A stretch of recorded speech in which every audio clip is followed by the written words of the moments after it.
ಪಡ್ಡಿಗೆ ಯಾವ ರೀತಿ ನೆನೆ ಹಾಕೋದು ಅಂತ ನೋಡೋಣ.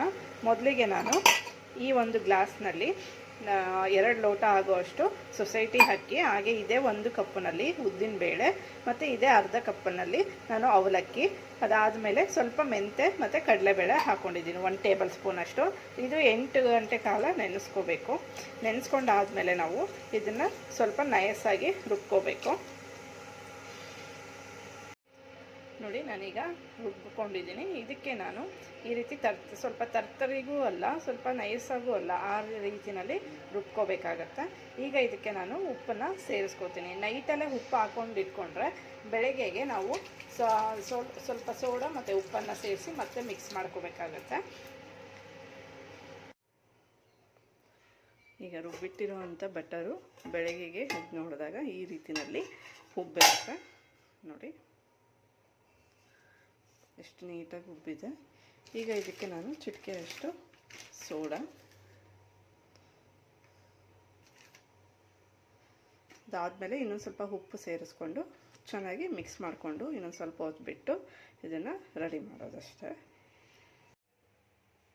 ಪಡ್ಡಿಗೆ ಈಗ ಒಗ್ಗರಣೆ ಯಾವ ರೀತಿ ಹಾಕ್ಕೊಳ್ಳೋದು ಅಂತ ಮತ್ತು ಏನೇನು ಬೇಕು ಅದಕ್ಕೆ ಇಂಗ್ರೀಡಿಯೆಂಟು: 3 ಈರುಳ್ಳಿ, 2 ಹಸಿಮೆಣಸಿನ್ಕಾಯಿ, ಕ್ಯಾರೆಟ್ ತುರಿ, ಸ್ವಲ್ಪ ಕೊತ್ತಂಬರಿ ಸೊಪ್ಪು, ಕರಿಬೇವಿನ ಸೊಪ್ಪು, ಹಾಗೆ 1 ಕಟ್ಟಾಗುವಷ್ಟು ಸಬ್ಬಸಿಗೆ ಸೊಪ್ಪನ್ನು ನಾನು ಕಟ್ ಮಾಡಿ ತೊಗೊಂಡಿದ್ದೀನಿ. ಈಗ ಇದನ್ನು ಒಗ್ಗರಣೆ ಹಾಕ್ಕೊಳ್ಳೋಣ.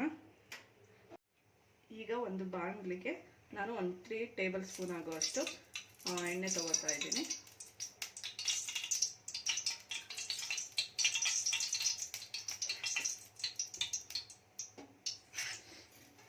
ಇದಕ್ಕೆ ನಾನು ಸ್ವಲ್ಪ ಸಾಸಿವೆ,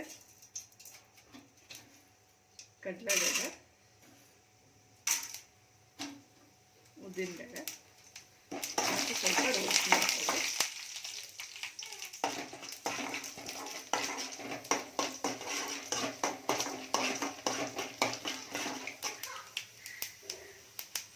ಈಗ ಏನು ಹೆಚ್ಚಿಟ್ಕೊಂಡಿರೋಂಥ ಹಸಿಮೆಣಸಿನಕಾಯಿ, ಕರಿಬೇವಿನ ಸೊಪ್ಪು,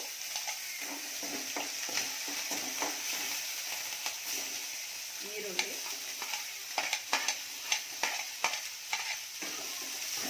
ಚೆನ್ನಾಗಿ ಬ್ರೌನ್ ಕಲರ್ ಬರೋವರೆಗೂ ರೋಸ್ಟ್ ಮಾಡಿ.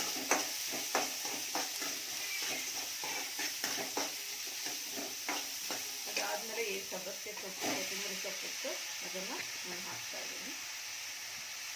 ಅದಾದಮೇಲೆ ಕೊನೆಯಲ್ಲಿ ಕ್ಯಾರೆಟ್ ತುರಿ ಹಾಕ್ಕೊಳ್ಳಿ.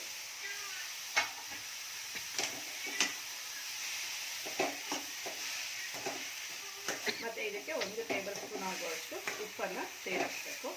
ಸೇರಿಸಿ ನೀಟಾಗಿ ರೋಸ್ಟ್ ಮಾಡಿಕೊಂಡು ಹುರ್ಕೋಬೇಕು ಎಣ್ಣೆಯಲ್ಲಿ. ಈಗ ಏನು ನಾವು ಒಗ್ಗರಣೆ ಹಾಕ್ಕೊಂಡಿದ್ದೀವೋ ಇದನ್ನು ಒಗ್ಗರಣೆನ ನಾವು ಈಗ ಬಟರ್ಗೆ ಹಾಕ್ಕೊಳ್ಳೋಣ. ಪಡ್ಡಿನ ಬಟರ್ಗೆ ನೀಟಾಗಿ ಹಾಕಿ ಮಿಕ್ಸ್ ಮಾಡ್ಕೋಬೇಕು. ತುಂಬಾ ಚೆನ್ನಾಗಿ ಬರುತ್ತೆ. ಹಾಗೆ ಯಾರೆಲ್ಲ ಏನು ಕ್ಯಾರೆಟು, ಸಬ್ಬಸಿಗೆ ಸೊಪ್ಪು ಹಾಗೆ ತಿನ್ನಲ್ಲ ಅನ್ನೋರು ಕೂಡ ಇದರಲ್ಲಿ ತಿಂತಾರೆ.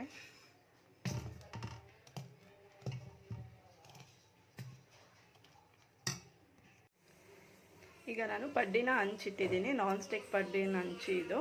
ಇದಕ್ಕೆ ನಾನು ಸ್ವಲ್ಪ ಎಣ್ಣೆ ಹಾಕೋತಾ ಇದ್ದೀನಿ ಕಾದ ಮೇಲೆ.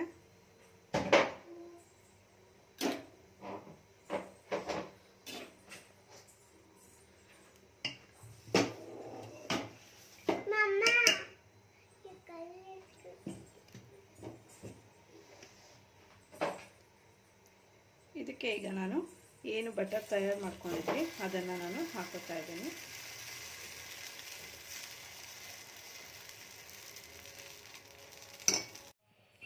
ನೋಡಿ, ಈ ರೀತಿ ಸ್ವಲ್ಪ ಎಣ್ಣೆ ಹಾಕಿ ಇದನ್ನು ಮೀಡಿಯಮ್ ಫ್ಲೇಮಲ್ಲಿ ಬೇಯೋದಕ್ಕೆ ಬಿಡಬೇಕು. ಆಮೇಲೆ ಇದನ್ನು ತಿರುವು ಹಾಕೋಬೇಕು. ನೋಡಿ ಎಷ್ಟು ಚೆನ್ನಾಗಿ ಪಡ್ಡು ಬಂದಿದೆ. ಪಡ್ಡಿಗೆ ಚಟ್ನಿ ಕಾಂಬಿನೇಷನಲ್ಲಿ ತಿಂದರೆ ಸೂಪರ್ ಆಗಿರುತ್ತೆ. ಒಮ್ಮೆ ನೀವು ಟ್ರೈ ಮಾಡಿ.